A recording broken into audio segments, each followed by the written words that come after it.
I'm back, and this is why I designed this kitchen with these features. When I design kitchens, I design them for the client, and the kitchen has to work for you, which is always why the first thing I ask my clients is, how are you going to use the space? How do you currently use your kitchen? What things do you think that you could be doing a lot more easier in your kitchen if it was designed correctly? And with these things in mind, I change the kitchen. That's why no one's kitchen is the same. So you may find that some of the features that I mentioned in this video wouldn't work for your kitchen, or you may find that they would work perfectly in your space. But the whole point of a bespoke kitchen is that it should work for you and your family. Quickly, we just have a look at the kitchen. It's a stunning matte and wood green kitchen with a lighter wood accent. So as you can see, this kitchen has a stunning extra large island, which takes us into the first feature of this island, which is the fact that I increased the depth of the island from our standard 1200 mil deep to 1600 mil. And why this size?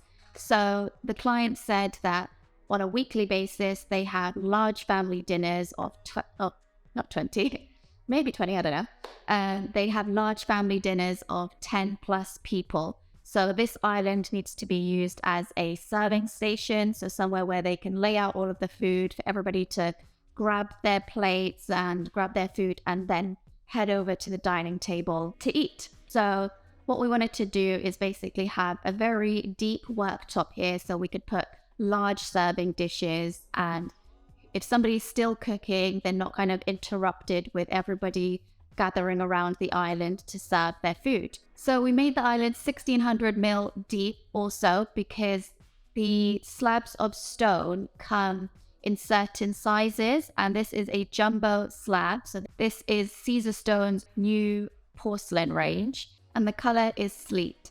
This is the sleet sample. It's almost all white with a really nice veining. So that has two main veins going across the stone.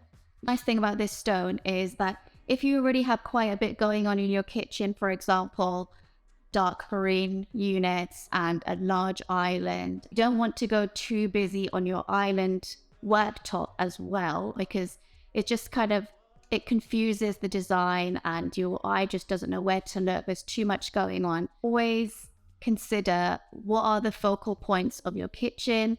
Are you doing too much? Do you need to kind of scale back a little bit?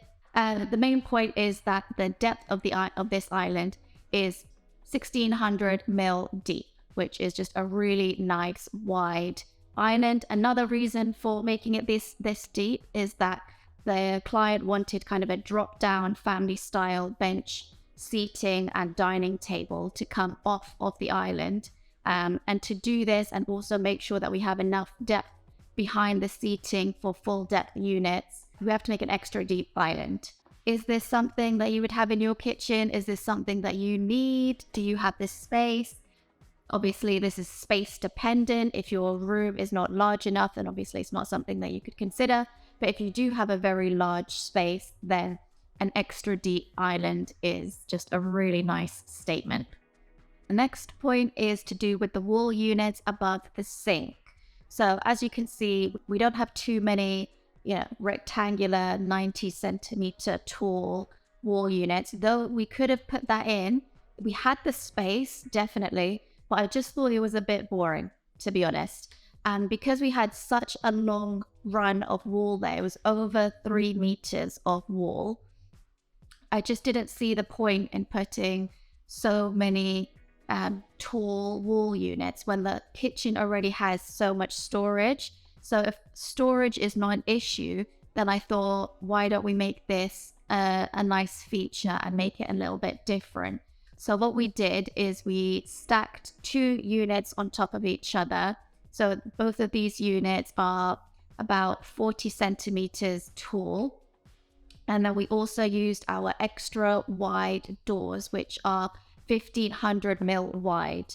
And what this does, by using the extra wide doors, it just elongates that whole section, makes the room feel a lot more wider and larger. And this is already a large house, but why not kind of, really exaggerate that fact by kind of using extra wide doors and not having to go all the way to the ceiling with this.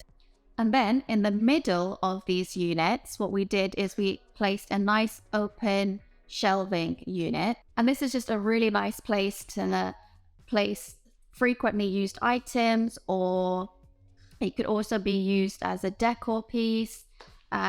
It could even be used as both. So if you had a really nice bowl, and that bowl could be used for serving, but also just left on the shelf as decor, this is a really great place to put it because it's easy to grab it down, and when it's left there, it just looks really nice. So yeah, I think open shelving is a really nice feature to have in your kitchen. So if you like the points I've made so far in this video, please give this video a like. It really helps me out, and it helps YouTube know that this new YouTuber knows what she's talking about. All right, back to the video. Okay, moving on to the next feature, and this one is about the dropped island seating, the dropped bench seating that comes off of the island. And this is more for the family's everyday meals when it's just the immediate family, but maybe they might want to squeeze one extra person, so it's really nice to have a bench. But because we also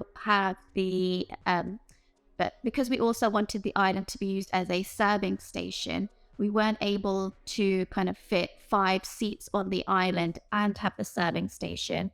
So the way to get the 5 seats and the serving station is to have the seating kind of drop down into a bench, and then we have a table and a few chairs.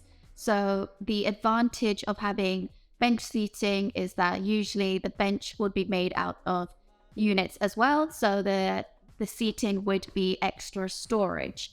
But in this case, the client wanted the table for the bench to be made out of the same stone as the island and the worktop on the sink run.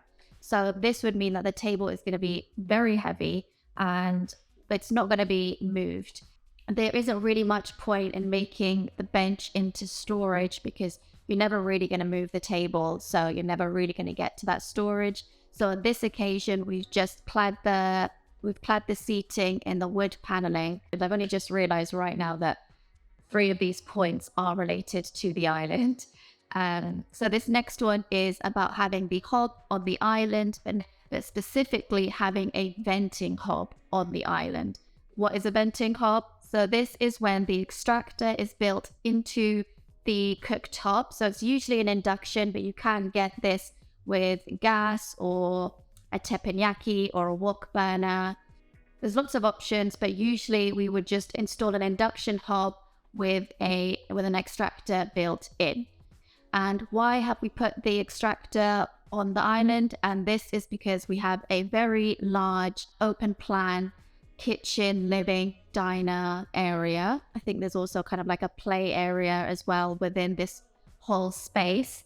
And the client also said that they had lots of large family meals, and if you're the one that's cooking and you have lots of family over, you kind of want to be part of the conversation. You don't want to be facing a wall and like not knowing what's going on behind. Or maybe you might be cooking just on a day-to-day basis, and you might have young kids and you might want to be able to keep an eye on them. So again, you don't really want to be facing the wall. I always prefer to put the hob on the island. Putting a sink on the island is more of a preference for the client. I personally don't really like sinks on the island, but if you do, I'm not going to hold it against you. But yeah, hobs on the island, I really like to put the hob on the island. If there's space, I will say that, because if you have a very small island and then you put the hob on the island and you don't have enough space either side to kind of like have a chopping board or have a bowl to be like prepping some ingredients before it goes into your pan, or then I would kind of keep the hob off of the island. Also, if it's a small island and you have seating everywhere, I try to keep the hob away from the seating area. As you can see in this kitchen, the hob is kind of off center and there's no seating right opposite the hob. It's a bit nicer to kind of have the hob off center, away from the seating, but still have enough room to be kind of chopping or preparing food on the side as well. So some other advantages of having a venting hob specifically on your island and not just a normal induction is that the motor for the extractor is waist height, so it's not right next to your ear. Because the motor isn't next to your ear, you can have a conversation with somebody and not be hearing the extractor over the person who you're talking to, which is just a really nice feature because you don't want to have to turn the extractor off just to have a conversation with someone. And just visually, it looks a lot nicer than having something kind of coming down from the ceiling, or if you have a ceiling extractor and you have to build kind of like a bulkhead, then that can also be a bit of an eyesore. So yeah, having your extractor built into your worktop is just a really nice, seamless, flush way to have your hob and your extractor on your island. You can even have the venting hob on a wall run. It doesn't have to be on an island. But yeah, it's just I love those features. The fact that it's quiet and looks amazing. So if you found this video helpful or interesting, please don't forget to subscribe. It really helps me out, and I have videos every Monday at 5 p.m. If you like this video, you should really check out my 5 ways to make your kitchen functional video. A really good one if you're designing your kitchen soon and you want your space to be functional. So check that one out.